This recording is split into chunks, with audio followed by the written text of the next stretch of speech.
Imagine a trade war so intense that it could make the price of your car, beer, and even construction materials spike overnight. That's exactly what happened when the U.S. and Canada found themselves in the midst of a bitter dispute over tariffs. In an exclusive interview with CBC News, Canada's Labour Minister, Stephen McKinnon, shared his thoughts on the escalating tensions and the potential consequences for workers, businesses, and consumers. So what's really going on behind the scenes of this trade war? And how will it affect your daily life? Stay tuned to find out. In early March, 2025 tensions between the U.S. and Canada reached a boiling point when President Trump threatened to increase tariffs on Canadian steel and aluminum imports to a staggering 50%. This threat was rooted in a conflict over Ontario's new electricity tax imposed on U.S. imports, which Trump viewed as an unfair trade practice. In his statement, the president said, "Can you imagine Canada stooping so low as to use electricity that so affects the life of innocent people as a bargaining chip?" Trump's comments were fierce, claiming that Canada would pay a financial price so significant that it would be read about in history books. The situation escalated quickly, with political leaders both in Canada and the U.S. gearing up for a potential trade war. However, the situation took a surprising turn when Ontario's Premier, Doug Ford, decided to suspend the controversial electricity surcharge, which led to a shift in the stance of the U.S. government. After Premier Ford's decision, the White House backtracked on its tariff threat, reducing the proposed tariffs back to 25%. This dramatic reversal highlighted the complexity and unpredictability of international trade negotiations, particularly under President Trump's leadership. Stephen McKinnon, Canada's Minister of Labour, responded firmly, reaffirming Canada's stance on retaliation. Once the U.S. sends us something official, we will retaliate. We will retaliate in a corresponding way. Canada, McKinnon emphasized, would not back down in the face of unjustified tariffs, warning that any tariffs imposed on Canadian steel and aluminum would harm both U.S. and Canadian businesses and consumers. The tariffs imposed by the U.S. on Canada are seen by many as not only an economic blow, but also a violation of free trade agreements. McKinnon pointed out that the U.S. heavily depends on Canadian aluminum for various critical industries, including fighter jets, automobiles, and even beer cans. Canada produces, for the U.S., I believe, 5 million tons of aluminum. McKinnon explained. This statistic shows how interdependent the two economies are. For ordinary Canadians, this tariff dispute is more than just a political issue. It translates to higher costs for everyday goods, from car parts to beer cans. For instance, the price of aluminum could rise by 25%, making products containing aluminum, such as cars and beverages, more expensive for consumers in both countries. Canada's response to these tariffs was swift. As McKinnon put it, "We will retaliate in a corresponding way," a phrase that has become central to Canada's trade approach. Canada had already prepared a retaliatory package which could target U.S. steel and aluminum, among other sectors. These are unjustified tariffs, McKinnon said, highlighting the economic damage they would cause on both sides. The steel and aluminum industries in both countries are integral to their economies, particularly in manufacturing. For example, American steel and aluminum industries are dependent on Canadian imports to meet their production needs. If these tariffs go through, both U.S. and Canadian workers in manufacturing jobs could suffer the consequences of higher production costs, leading to layoffs and disruptions in the supply chain. For everyday Americans, the increased tariffs will result in higher costs for items ranging from construction materials to automobiles. If you're an American planning to buy a new car, you might see prices go up due to the increased cost of aluminum, which is essential in car manufacturing. As the tariff battle rages on, it's essential to look at the broader economic landscape. The U.S. economy, despite its size, has been showing signs of weakness. As McKinnon rightly points out, the U.S. has an inflation rate that's still running high, with a growing deficit and a looming threat of recession. The possibility of a U.S. economic slowdown could have significant repercussions for Canada's economy as well. As McKinnon explained, they run a deficit that far exceeds our own. They have an inflation rate that's still running relatively hot. A recession in the U.S. would almost certainly impact Canada, especially since the two countries share the largest trading relationship in the world. A recession in the U.S. could trigger a ripple effect that leads to job losses and economic instability in Canada as well. For Canadian families, this could result in fewer job opportunities, lower wages, and higher costs of living, which would strain budgets and increase financial uncertainty. The tariff dispute has also brought attention to the political implications of such trade wars. The ongoing rhetoric from President Trump about Canada being a potential 50 honest state only escalates the tensions. He stated, We, of course, were sent as well. And it says, essentially, after President Trump threatened to use his executive powers to retaliate with a colossal 50% tariff against Canada. In his statement, he suggested that Canada could be annexed, remarking that the U.S. spends $200 billion subsidizing Canada annually, which he believes is unnecessary. These comments have raised serious concerns about the future of U.S.-Canada relations. McKinnon, visibly frustrated by such remarks, stated, Well, as a Canadian, I find that hard to take from our closest ally. It is evident that the situation has strained the relationship between the two countries, especially given the historical ties between them. The political climate in both nations has become increasingly charged, with trade discussions becoming entangled with national pride and identity. For Canadian citizens, the growing hostility in trade relations could lead to uncertainty about the future. This affects not just businesses, but families who rely on stable relations for affordable goods and job security. If these tensions escalate further, it could lead to higher prices and fewer opportunities for the average worker. As the U.S. government pushed forward with the tariff threat, real-life consequences began to emerge. Canada has already seen job losses in key sectors. For example, a Quebec aluminum plant recently announced the layoff of 70 workers due to the trade tensions. These job losses, while not massive, reflect the vulnerability of workers who depend on manufacturing for their livelihood. Similarly, workers in steel and aluminum industries in the U.S. face an uncertain future as well. The increased tariffs will push up the cost of production, making it harder for businesses to remain competitive.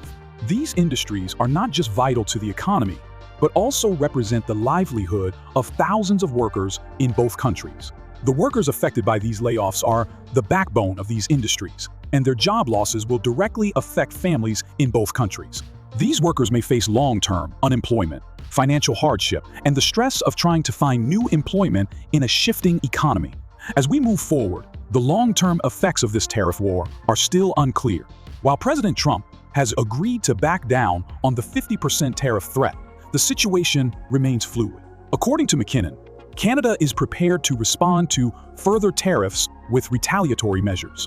The economic repercussions of these trade disputes are vast and could potentially drag both nations into a global economic downturn. The tariff war between the U.S. and Canada is not just a trade issue, but a political and economic struggle with far-reaching implications. Global supply chains are being disrupted, businesses are facing higher costs, and workers are uncertain about their future. The ongoing uncertainty is causing instability in both countries. For consumers, this could mean higher prices for goods, including cars, food, and everyday products that rely on steel and aluminum. For workers, it could mean fewer job opportunities and a tougher job market, especially for those in manufacturing industries. This situation highlights the fragility of global trade relationships and the long-term consequences of economic protectionism. While the U.S. and Canada may eventually find a path to negotiation, the immediate impact of these tariffs will be felt by families, businesses, and workers for a long time to come. As the price of electric vehicles rises, middle-class families might be forced to delay purchasing an EV or opt for older, less environmentally friendly vehicles. Chapter 2. The U.S. auto industry at risk. What's at stake? But the pain isn't just for Tesla. Canada's proposed tariff could send shockwaves throughout the North American automotive industry. A significant portion of Canada's $50 billion annual trade with the U.S. is in cars and parts. A disruption to that flow could have major consequences. Canada produces over 2 million vehicles annually, and a substantial number of them are shipped south of the border. Ford, General Motors, and Chrysler, three of the biggest names in the auto industry, rely on Canada for manufacturing and raw materials like aluminum and steel.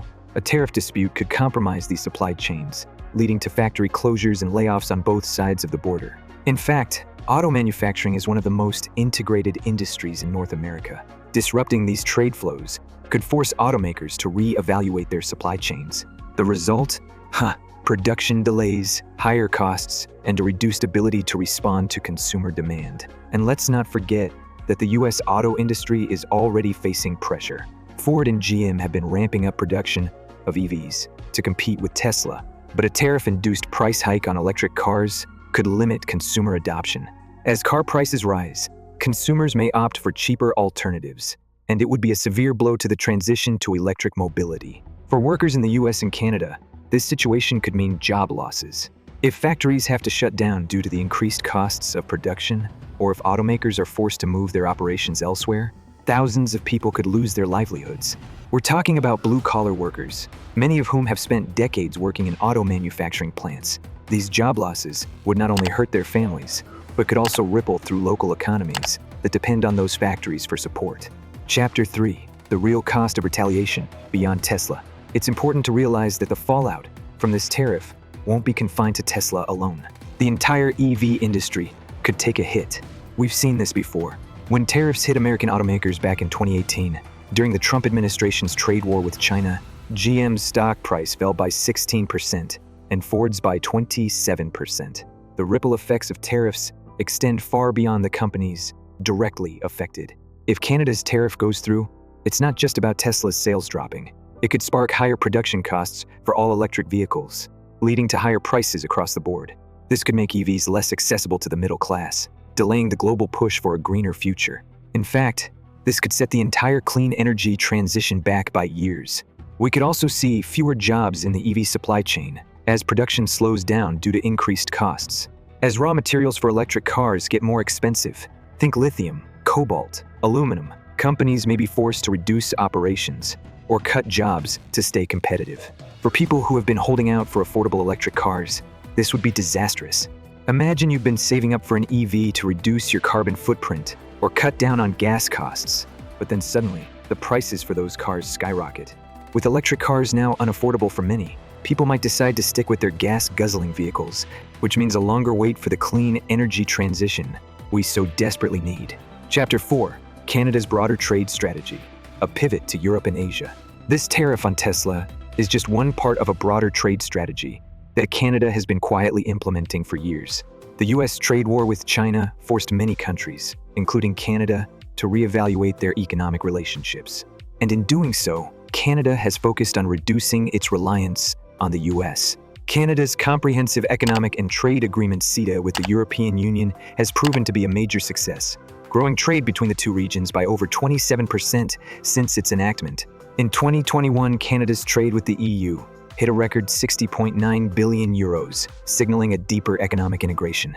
And it doesn't stop there. Canada is also seeking new deals with Asian markets like China and Japan, diversifying its energy exports and positioning itself to take a leading role in the green tech and renewable energy sectors. The move to diversify away from the US is not just about protectionism. It's a calculated effort to position Canada as a key player in the clean energy revolution. The US may be doubling down on tariffs, but Canada is outmaneuvering its neighbor by building a resilient, diversified trading network. Canada's increasing ties with the EU and its focus on sustainability are likely to create new economic opportunities and reduce its vulnerability to US political and trade shifts. If you're a consumer in Canada, these new trade deals could mean lower prices for certain products as Canada strengthens ties with countries offering more competitive goods. If you've ever bought European wine or Japanese cars, for instance, this could soon become more affordable due to fewer trade barriers. So where does all this leave the US? The global economic order is shifting, and the US is at a crossroads. The protectionist policies of the past decade have isolated America from some of its closest allies. The EU, Canada, and other countries are no longer willing to sit idly by while Washington dictates the rules. The world is reshaping itself into a multipolar trading system, and the US risks being left out if it doesn't adapt. The tariffs on Tesla, the agricultural challenges, and the shifting trade partnerships are all part of a larger trend. The U.S. is facing stiff competition from other economies that are positioning themselves for the future of trade, a future built on sustainability, diversification, and global cooperation. The question is, will the U.S. change its approach before it finds itself sidelined? What do you think? Is the U.S. on the right path, or is it too late to adapt to this new world order? Drop your thoughts in the comments below, and don't forget to like, share, and subscribe for more analyses on global trade and economics.